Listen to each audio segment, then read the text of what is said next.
Vamos lá então.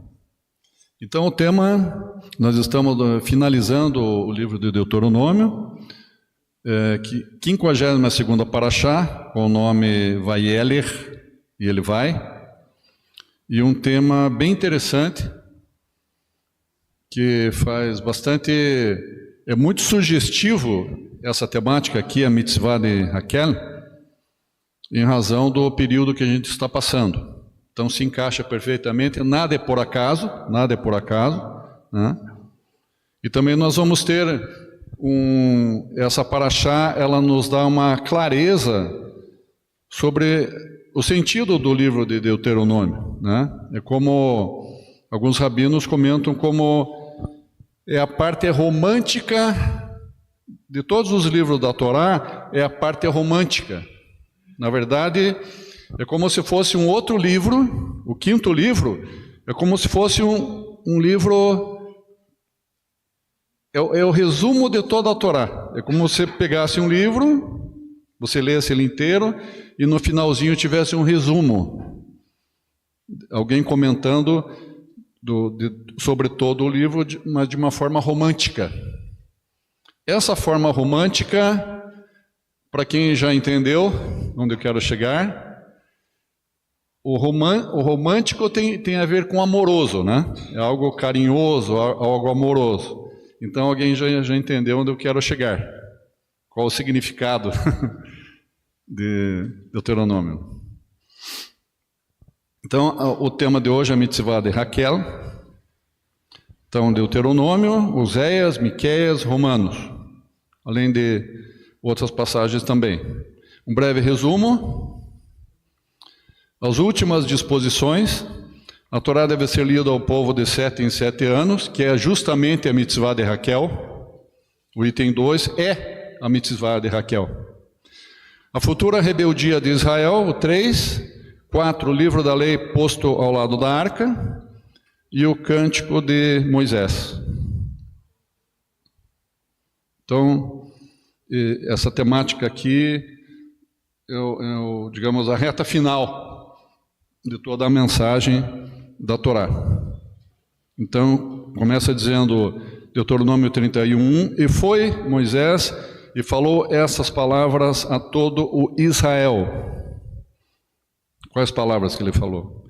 Moisés foi a cada tribo para informá-los que iria morrer, para que não se assustassem, e para encorajá-los com respeito a Yehoshua, Josué.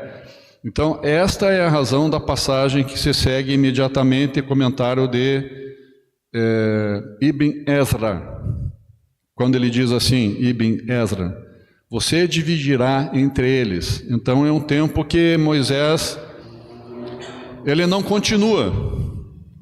Yehoshua foi estabelecido por Hashem para atravessar o rio Jordão com o povo. Moisés para ali, ele não atravessa o Jordão. Por isso você dividirá entre eles. Então, eles continuam, você para aqui. Você não atravessará o Jordão, em resumo. Hoje completo 120 anos, já não poderei mais sair e entrar. Eu achei tremendo esse entendimento que o Eterno deu, que a Hashem deu. Quero compartilhar com vocês. Achei muito tremendo. Baruch Hashem, né, que o Eterno, ele revela as coisas para nós, né? Não mereço, mas o Eterno revela, né? Então, eu entendi algo bem, bem legal. Depois de muito tempo, o que significa literalmente sair e entrar, né? Hoje completo 120 anos, já não poderia mais sair e entrar. Vamos lá. Vocês podem pensar que no sair e entrar, assim a grosso modo, a gente pensa assim, ó, que a força física, idade muito avançada, 120 anos, nossa, contem aí, vejam os nossos parentes que se foram, né, que partiram. Qual deles chegou com essa idade ou perto disso? Eu não lembro. Partiram com até 90 e poucos anos, 80 e poucos anos, 70 e poucos anos, mas 120 é muito raro, né? 120 anos. Hoje em dia, naqueles tempos era diferente, né?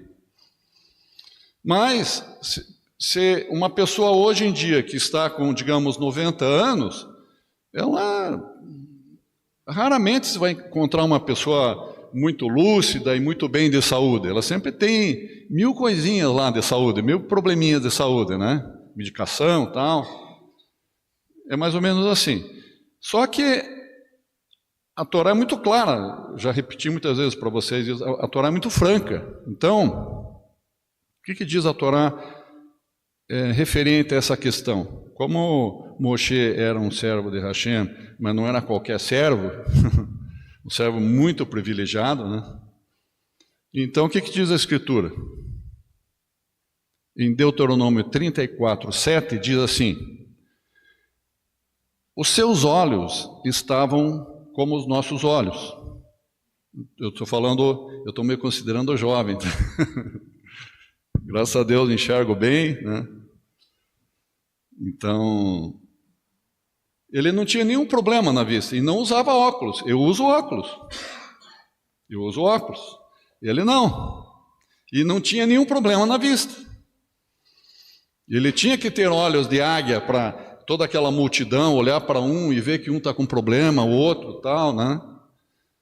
Quem está na frente de tem que ter olhos diferenciados, né? Então, seus olhos não estavam turvos, diz a palavra, nem o seu vigor físico natural não estava diminuído. Quer dizer, ele estava muito bem. A saúde, se fosse fazer um exame médico, aqueles check-ups anuais que eu faço todo ano, né? Tem que ir lá na esteira, fazer esteira, né? Tudo que eu quero é que o médico bata nas minhas costas e dizer assim, como graças a Deus tem feito, né? Você está muito bem, Jair. Você está muito bem, né? Moisés estava assim, muito bem, obrigado. Ele não tinha problema na vista, ele não tinha canseiras, ele não usava bengala, ele estava muito bem, obrigado. Não tinha problema. Então, descartamos essa possibilidade aí, né? Não seria entrar, não era nada disso. Então, o que significa sair e entrar? Moisés e Josué estavam na tenda do encontro, depois de vir a Torá para cá, pimba! Achei essa frase ali, achei esse versículo. 31, 15 e 16. Moisés e Josué estavam na tenda do encontro. Tenda do encontro não é um Mishkan, irmãos. Tenda do encontro não é um Mishkan. É uma tenda que ficava fora do acampamento, em que Moisés e Josué entravam lá. Só eles entravam. Então era uma tenda em que Hashem falava com Moshe nessa tenda ali. Muito, né? E não era um Mishkan. Tenda do encontro. E Hashem apareceu numa coluna de nuvens que estacionou, preste atenção aqui agora, a coluna de nuvens não estacionou em cima da tenda.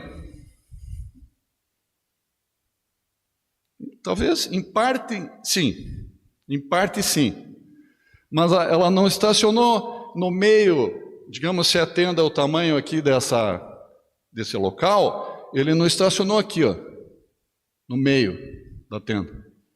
Ele estacionou especificamente num lugar, que daí se você encaixar a explicativa de uma e de outra, se você encaixar a explicativa desse verso com as palavras de Moshe, você vai entender onde ele estava. O que diz esse verso aqui, ó? Ele estacionou sobre... Quem que estacionou? Hashem apareceu numa coluna de nuvens que estacionou sobre a porta da tenda.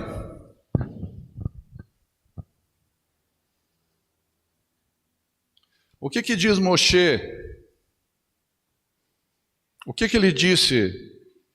Que ele não podia o quê?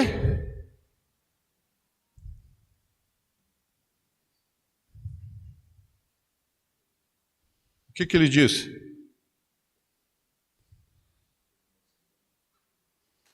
Hoje completo 120 anos, já não poderei mais sair e entrar. Preste atenção aqui, irmãos. Preste atenção. Onde você está se você não sai e você não entra? Exatamente que ponto você está quando você não sai e você não entra? Aonde? Na porta. Se você está na linha da porta ou na porta para fora, você vai sair para fora e você vai entrar para dentro daquele local, da tenda. Ele estava na porta. Moisés diz que ele estava ali. E Hashem, digamos, Moisés, aqui a porta, Moisés está aqui. E a nuvem de Hashem parou aqui, ó, na porta. O que significa isso, irmãos? A nuvem não parou dentro da tenda, nem fora. Parou sobre a porta onde estava Moshe. Aqui, a nuvem parou aqui. Qual que é o sentido disso, irmãos? Isso aqui para mim vale a paraxá de hoje, esse entendimento.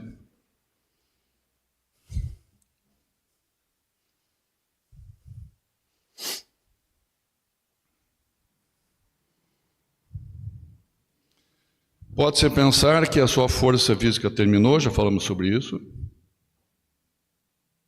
Então, o que significa ser entrar? O poder está sendo tirado dele e dado a Yehoshua.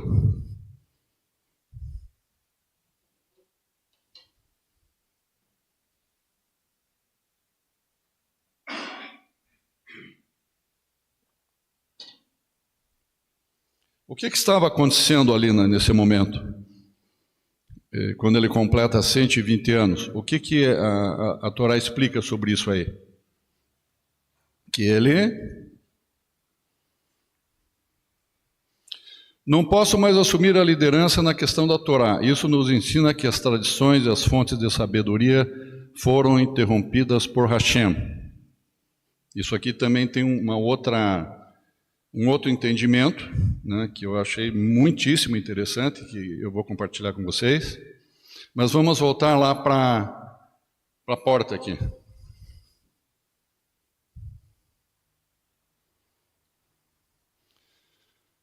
A Torá está querendo dizer, irmãos, que como faltavam poucos momentos para Moisés encerrar, cumprir a missão dele, e ele não ia atravessar o Jordão, o Eterno estava querendo dizer que ele já estava com o Messias já estava ali, porque o Messias é a porta. Então, ele já estava com a salvação, ele não ia atravessar o Jordão, mas ele ia entrar na verdadeira terra, no reino de Hashem, através do Messias, porque todas as coisas que foram feitas através do Messias. O Messias está em todas as parashot. A gente não pode tirar o Messias e só colocar o Messias a partir do livro de Mateus para frente. Ele está em todas as parashot. Então o Eterno estava dizendo assim, ó, Moshe, você vai partir, mas a porta, a passagem para o reino, que é a porta, que é Yeshua, já está garantido para você. Yeshua está contigo, você está com Yeshua. Por que a Torá está falando de porta? Podia dizer, não, a nuvem parou em cima da tenda. Mas por que vai falar justamente porta? As tendas não têm porta de madeira. Elas têm, vamos dizer, uma entrada e uma saída, mas foi falar a palavra porta. Porque Yeshua é a porta. Esse que é o entendimento. Ele já estava preparando Moshe e já garantindo que ele já estava no caminho certo, que ele não estava entrando, ele não ia atravessar o Jordão para entrar na terra física, mas ele já estava entrando na terra verdadeira, no reino de Hashem. Pela porta, pelo caminho certo. Não tem plano B, ele estava na porta real.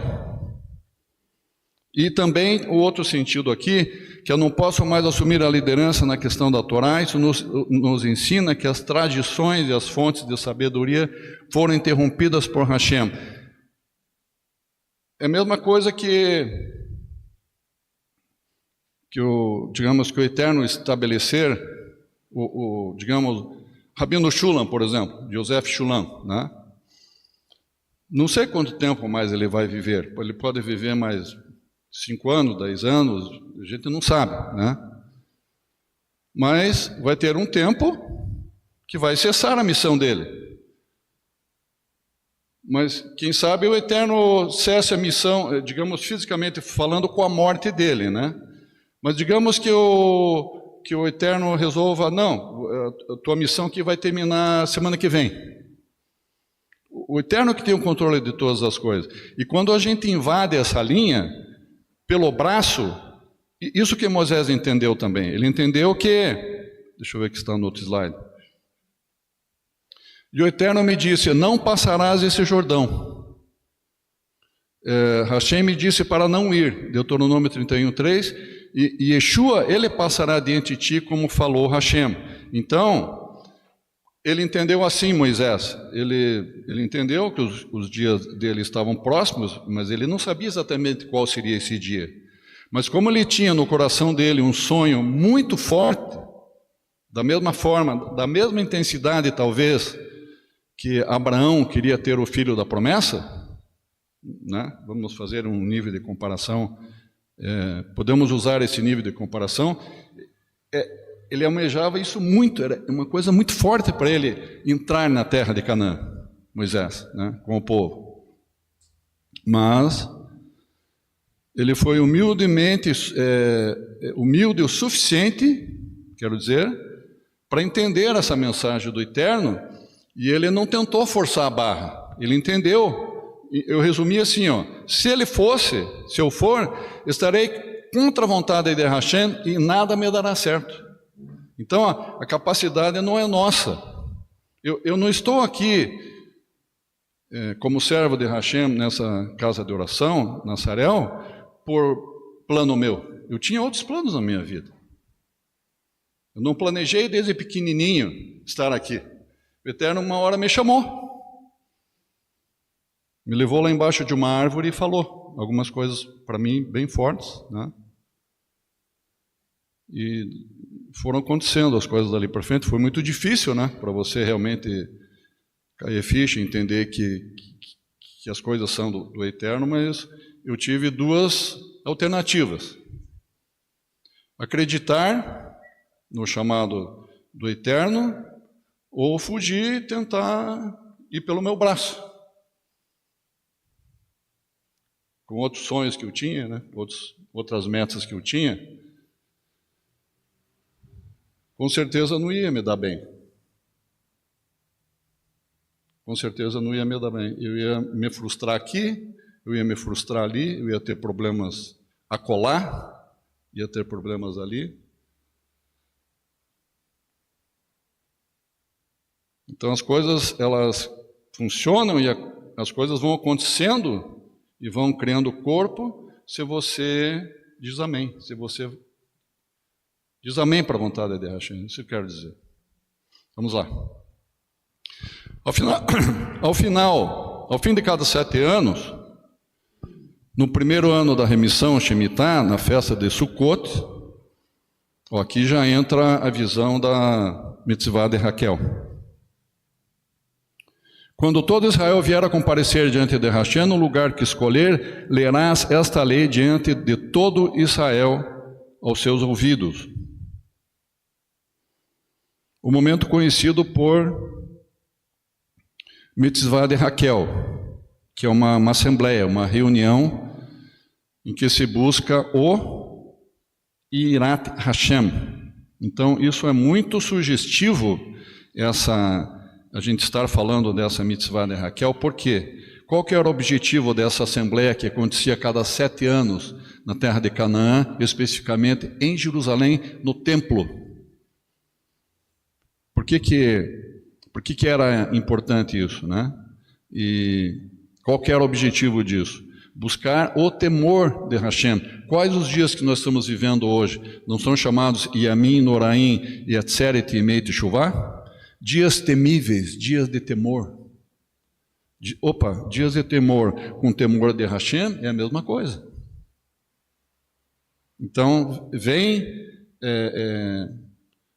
formar um paralelo, né, essa mitzvah de Raquel, com esses dias que nós estamos passando que antecedem Yom Kippur. Uma confiança que nossas vidas estão nas mãos dele e precisamos dele. Para todas as coisas nós precisamos dele. Então, o propósito da mitzvah: fortalecer a fé do povo e o pacto com as alianças feitas tanto em Horebe quanto Moabe. Moabe, as alianças que eu falei na Parashá Kitavô, na 50ª Parashá. Entre Hashem e os filhos de Israel para permanecerem seguros na terra a qual herdaram. Então, qual que é, olha só, presta atenção, se esta frase a gente pode colocar também para a aliança em Moabe, a nova aliança que foi feita em Moabe, que nós chamamos a aliança da entrada na terra de Canaã, entre Hashem e os filhos de Israel para permanecerem seguros na terra que herdaram.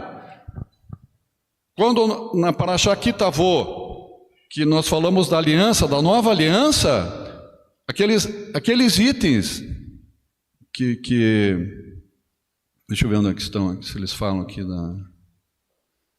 que estão lá em Deuteronômio 27, no final de cada versículo o povo tinha que dizer amém. E aqui também, nessa mitzvah de Raquel, tinha que ter uma concordância do povo. Então, mas com qual objetivo? Para permanecerem. E qual que é o objetivo da nova aliança em Moabe? Para eles não só entrarem, como permanecerem na terra. Porque eles não iam entrar para voltar. Atravessaram o Jordão, nos arrependemos, não é isso que a gente queria. Vamos voltar lá para o Egito. Não. Ninguém entra na terra para voltar. Agora, se nós não obedecermos e não estudarmos a Torá e não praticarmos, nós somos suscetíveis sim a perder a salvação. Isso que a Torá diz. Em nenhum lugar da Torá ou da Bíblia está escrito que a salvação é garantida 100% e alguém carimba assim o documento, um contrato. Pum! Quais são as palavras de Yeshua referente à garantia da salvação? Os que perseverarem até o fim. Se você perseverar até a metade, você não está com a salvação garantida. Não, mas é 80%, Rocha. Eu já caminhei 80%. Estou salvo. Não, até o fim é 100%. Quer dizer que em 99,5% eu posso perder a salvação? Infelizmente a resposta é sim. A Torá é muito franca. A gente que quer se enganar. Isso que é a questão do homem. O nosso coração é muito enganoso e sempre a gente pende para o conforto. A gente quer sombra e água fresca, em resumo, né? Vamos lá. Estamos vendo dias de temor ou dias temíveis, conhecidos como Yamim Noraim, né? Em rumo a Yom Kippur, com o objetivo de sermos perdoados e por mais um ciclo permanecer livres com Hashem. Então, esse permanecer bate perfeitamente com a Parashá Kitavô, da nova aliança, e com a mitzvah de Raquel. Olha aí, nada é por acaso. Então você vê assim o Eterno, a Torá, criando recursos e meios para você permanecer na terra. Mas por que todas essas coisas, Roche? Porque ainda Yeshua não estava ali em carne e osso. Então precisava essa constância, esse estudo, essas leituras, esse amém do povo, amém, amém. Que Yeshua não tinha vindo ainda em carne e osso para cumprir o propósito dele morrer pelos pecados de cada um de nós, né? Isso foi para permitir que os agricultores ociosos, por que cada 7 em 7 anos? Isso é muito importante a gente saber também. Por que o mitzvah de Raquel foi feito a cada 7 anos? Porque no final no 7º ano, os agricultores não trabalhavam, eles tinham que respeitar a terra, para a terra, o Eterno abençoar a terra dando frutos, os agricultores não iam trabalhar. Daí, esse, entre aspas, ociosos, era um período que eles iam estudar a Torá e praticar a mitzvah de Raquel. Eles não iam ficar parados. Eles iam se dedicar, se debruçar, buscar a presença do Senhor, iam orar, iam ter constantes estudos, né, e leituras da Torá, para eles estarem sempre revigorados e se alimentando da palavra. E nas demais épocas do ano eles não podiam fazer isso porque eles trabalhavam muito, né? Quando toda a nação judaica subiria para a festa de Sukkot, comentário de Rizkuni. Deuteronômio 31:11. Lerás esta lei diante de todo Israel aos seus ouvidos, uma Assembleia Nacional que ocorre a cada 7 anos no templo em Jerusalém.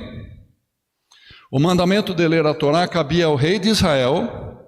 Tocavam-se trombetas em Jerusalém para reunir o povo, e o rei lia o rolo da Torá, que ficava sobre uma bimá. O rei de Israel fazia essa leitura, com o povo na frente dele, homens, mulheres, crianças. Esse mandamento foi destinado a Yehoshua. Então, o começo desse processo, o princípio desse processo, o Eterno ordenou que Moisés falasse para Yehoshua. Então, segundo os rabinos, comentários rabínicos, como essa leitura da Torá era o rei que fazia, então Yehoshua também foi considerado rei. Ele não era rei. O que ele era? Ele era um excelente general. Ele era um exímio general de batalha, estrategista. Ele era muito inteligente, assim, uma espécie de um Alexandre o Grande. Ele era muito bom, estrategista militar, e muito corajoso, Yehoshua, né? Mas ele não era rei. Mas a Torá considera ele rei. A Torá considera ele rei. Por quê? Porque ele estava na frente do povo e dando vitórias para o povo, e encorajando o povo e dando vitórias para o povo. Então, ele é, pela Torá, conforme esse comentário de Rizkuni, é chamado de rei também, Yehoshua. Bem, nada é por acaso na Torá. Yehoshua é o mesmo nome que Yeshua. Yeshua não é rei? Então, nada escapa, nada, nem o pé da vírgula do tio, quanto mais o tio inteiro. Ezrat Nashim, que era a área reservada às mulheres no templo de Jerusalém, o rei sentava-se e todo o povo reunia-se ao redor. Muito bem. Então o rei pronunciava a bênção da Torá, ele ia desde o começo de Deuteronômio até o trecho de Shema Aser Aser. Em Deuteronômio tem o Shema Israel. Shema Israel, que é a profissão de fé israelita, né? Isso é muito forte, que a gente faz diariamente, né? Diariamente, no Shabat, né? Então, o que está falando aqui? Que o rei lia Deuteronômio desde o início. Não fala que ele lia Bereshit, todos os livros da Torá. Ele lia Deuteronômio. Mas Deuteronômio é um resumo de todos os livros. Isso que nós temos que entender. Não é um livro, um quinto livro com outros temas. Não, é um resumo de toda a Bíblia. Só que de uma forma amorosa e romântica contada por Moisés, mas ele tranquilo, explicando, assim como se explicando para o vovô explicando para os netos, uma historinha, né? Algo assim. E então, ele está dizendo que ele passa ali pelo Shema Israel, há demonstrações, e eu achei muito interessante que na explicativa ali, ele passa e fica muito forte essa questão da Parashá Kitavô que eu citei para vocês, que fala da nova aliança ali em Moabe. Há demonstrações da Parashá Kitavô, que são muito enfáticas, as bênçãos, a quantidade grande de maldições que tem ali, em Deuteronômio, na Parashá Kitavô, né? E quando entrares na terra que Hashem te dá por herança, tomarás das primícias de todo o fruto da terra. Se nós formos ligando os pontinhos, nós vamos vendo que todas essas coisas, né, esses dias, de Aseret Yemei Teshuvah, Yamin Noraim, o próprio Viduí, a oração do Viduí, todas essas coisas têm algo em comum. A mitzvah de Raquel, todas essas coisas têm algo em comum muito forte, né? Aqui fala que quando que era celebrada essa festa? Essa mitzvah? Ela é celebrada de 7 em 7 anos em qual festa bíblica? Sukkot, né? Se nós atentarmos, não precisa ser muito inteligente para perceber que não só fala de Sukkot, como fala de Pêssar aqui também. Mas como o Roxo está querendo forçar a amizade? Não estou forçando a amizade. O Espírito está mostrando. Olha aqui, quando entrares na terra, que Hashem te dá por herança, tomarás das primícias de todo o fruto da terra. Depois o rei pronunciava as últimas bênçãos da Torá, Vezot Habrahá. Tomarás das primícias de todo o fruto da terra. Peraí, primícias, bicurim? Já ouviram falar nisso? Bicurim, primícias? É uma das partes, é uma das fases da festa de Pêssar. Pêssar, Matzot, Bicurim. Faz parte do contexto da festa de Pêssar, né? Então, peraí, Roxo está querendo dizer então que não só Sukkot, mas está falando da festa de Pêssar? Sim, porque uma coisa puxa a outra. A Torá, ela é linda porque ela não deixa as coisas pela metade. Por exemplo, qual que é a mensagem de Sukkot, irmãos? Cabana. Baruch Hashem, que é cabana. Cabana. Yeshua tabernaculando. Ele estando ele quer que a gente esteja na mesma cabana que ele, dentro da tenda com ele. Yeshua tabernaculando nos nossos corações. Tabernaculando nos nossos corações. Quer dizer, o que é o coração? E quando Yeshua está nos nossos corações, ele está dentro de uma tenda, de uma cabana. Ele vem tabernacular nos nossos corações, Yeshua. Mas para acontecer isso, é impossível acontecer isso se nós não passarmos por Pêssar. Nós só temos essa plenitude de Yeshua em nossos corações se nós formos libertos, se nós formos purificados em Pêssar para chegarmos em Sukkot. Então, é óbvio, é claro que tem que falar de Pêssar aqui na mitzvah de Raquel. Não pode deixar de falar nisso. É o princípio para nós celebrarmos Sukkot. Isso é lindo, é muito lindo, irmãos. Depois o rei pronunciava a última bênção da Torá, Vezot Habrahá. Esta é a bênção. Qual que é a bênção? A bênção de você estar no reino, de você ser purificado, de você ser perdoado, de você estar com Hashem, com Yeshua para sempre. Esta é a bênção.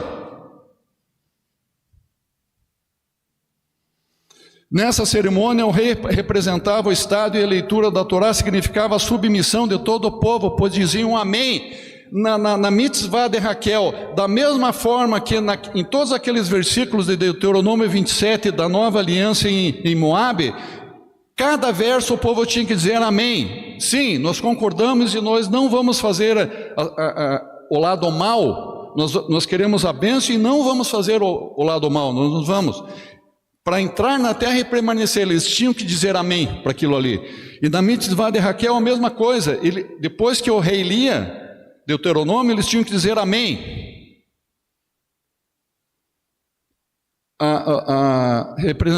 O rei representava o Estado e a leitura da Torá significava a submissão de todo o povo, pois diziam amém, ante a revelação da Torá conforme o evento do Sinai. Então, mitzvah de Raquel com a aliança em Moabe é muito parecido, irmãos. Só que eles já estão na terra. É para permanecer na terra, ficar na terra, permanecer no reino, ficar no reino. Então vamos conectar alguns pontos. A mitzvah de Raquel, a Assembleia Nacional, acontecia de 7 em 7 anos na festa de Sucot. Por isso que está escrito muito claro em Zacarias 14, no começo de Zacarias 14, diz que os pés de Yeshua pisarão sobre o alto do Monte das Oliveiras quando ele voltar. O capítulo 14 de Zacarias começa falando da pessoa do Messias voltando na segunda vinda dele. E diz assim, que em 14:16 diz assim: cita que todos os que restarem das nações subirão de ano em ano para adorar o Rei, o Senhor dos Exércitos, para celebrar a festa de Sucote. Falei? Palavra de Zacarias, não tinha nada a ver ali, parece que não tinha nada a ver com o assunto, ele entrou aqui assim, para confirmar a importância da festa do Sucote. A importância da festa de Sucote e Yeshua vindo ao tabernáculo lá conosco, e no começo desse capítulo fala que Yeshua, os seus pés pisarão no alto do Monte das Oliveiras para vir tabernacular conosco. Só que dessa vez, para sempre, porque ele vai tirar todo o Edom da face da terra. Ele vem, essa segunda vinda dele, ele vai vir com juízo, ele é muito poderoso. E a voz do shofar, não é um período que nós tocamos shofar aqui também? E vamos tocar em Yom Kippur? Tudo isso daí está no contexto que nós estamos vivendo aqui. Está falando muito forte da segunda vinda de Yeshua. Ele está às portas. Assim como Moisés ficou na porta da tenda ali. E o Eterno confirmando que a nuvem parou bem em cima da porta. Então cita que todos os que restarem das nações subirão de ano em ano. Só que aqui Zacarias fala de ano em ano. Mas a mitzvah de Raquel, ela é celebrada, essa cerimônia é feita de 7 em 7 anos, né? Mas também fala de Sucote. 2. A passagem que o rei lia na mitzvah era de Deuteronômio 26:1 em diante, para Shakitavô, que se refere às primícias de todo o fruto da terra, o que nos lembra da festa de Pessar, Matzot e primícias, que fala da grande libertação do Egito, e Bicurim, fala dos primeiros frutos de arrependimento. Sem arrependimento não tem Yeshua. Tchau. Vou viajar um pouquinho.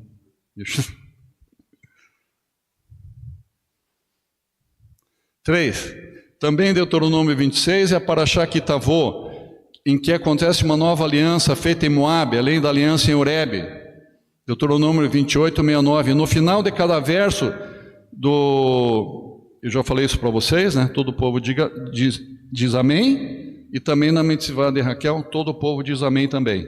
Então é assim, ó, estão ali, unha e carne. Já viu esse termo, unha e carne? Juntinho. Perfeito. Achei muitíssimo sugestivo abordar isso, né? Compartilhar com vocês. Tanto a aliança em Moabe, para Shactavô, quanto na mitzvah de Raquel, e a minha Norainha, olha, olha quantos nomes tem aqui, queridos.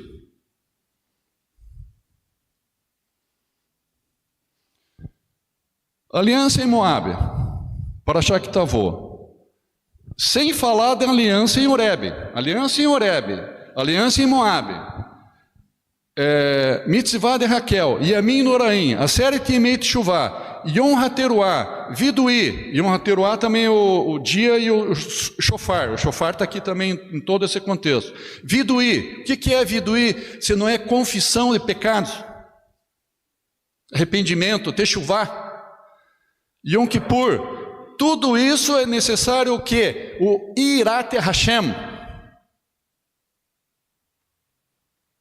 Todos esses dias aqui, antes de Yom Kippur, sem Irat Hashem não existe, é tudo ilusão.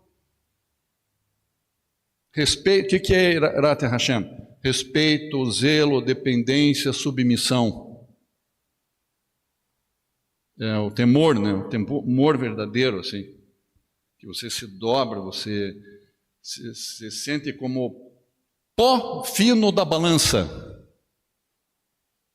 Nós não somos mais que isso, irmãos. Nunca se ache, irmãos. Não. Quando alguém elogia, muito obrigado, mas que entre por aqui rapidinho e saia por aqui. Toda a honra é para Hashem. Mesmo um elogio, não trate mal a pessoa que te elogiou. Diga muito obrigado, irmão. Mas diga, toda a honra é para Hashem. Nós não merecemos honra nenhuma.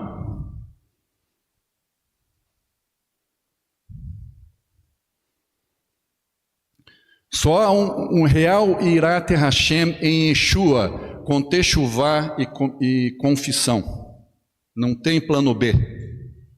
Não podemos nos deixar enganar. A manutenção da permanência na terra, tudo isso desde a travessia do Jordão, para que ouçam, isso aqui é a palavra mesmo da Torá, Deuteronômio 31, 12 a 13, estamos finalizando. Para que ouçam e que aprendam e temam a Hashem, vosso Deus, e cuidem de cumprir todas as palavras dessa Torá, e que seus filhos que não tiveram conhecimento ouçam e aprendam a temer a Hashem, vosso Deus, todos os dias que viverdes sobre a terra, a qual ides passando o Jordão para herdá-la. São palavras muito fortes e palavras proféticas que refletem, elas se expandem para os dias de hoje, essas palavras aqui, porque fala de filhos que não tiveram conhecimento, ouçam e aprendam a temer a Hashem, vosso Deus, todos os dias envolve hoje, os dias de hoje, que viverdes sobre a terra. E qual terra nós estamos pisando? Nós estamos pisando na terra do reino de Hashem. Mas hoje nós não estamos em Israel, em Jerusalém. Moisés, ele entrou na terra de Canaã, ele pisou na terra de Canaã? Não. Mas em que terra Moisés está pisando hoje? Na mesma que a nossa. Isso é muito lindo, irmãos. Viverdes sobre a terra a qual ides passando o Jordão para herdá-la. Nós passamos o Jordão, Baruch Hashem. No nosso batismo, nós passamos o Jordão. Essas palavras de Deuteronômio 31 são proféticas e apontam para os dias de hoje, e muito do que foi comentado acima, de tudo isso que foi comentado, fala da nuvem de Hashem na porta da tenda. Voltando lá para o princípio dessa paraxá aqui, no comecinho, Deuteronômio 31, 15. Então, irmãos, a Brit Hadashah é a parte amorosa, é como se fosse um Deuteronômio 2. Deuteronômio já tem uma grande parte do Messias ali, porque é a parte romântica e amorosa da Torá, Deuteronômio. O Messias já se... Estou aqui, pessoal. E a Brit Hadashah é mais fundo. A Brit Hadashah, irmãos, é a parte mais amorosa que pode ter da Torá. É o Deuteronômio do Deuteronômio. Tome posse disso. Que é Yeshua, ele dando testemunho do que é viver uma Torá, do que é ser a Torá.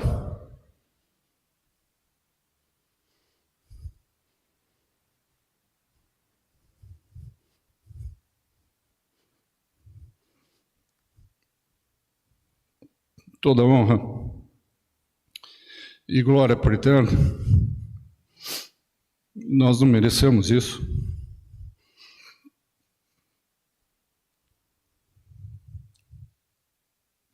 E a porta é Yeshua. Toda honra e toda glória ao Deus de Abraão, de Isaac e de Jacó, que nos enviou Yeshua.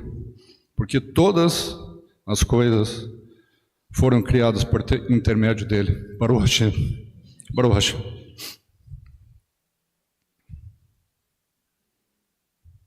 Baruch haba b'shem Adonai.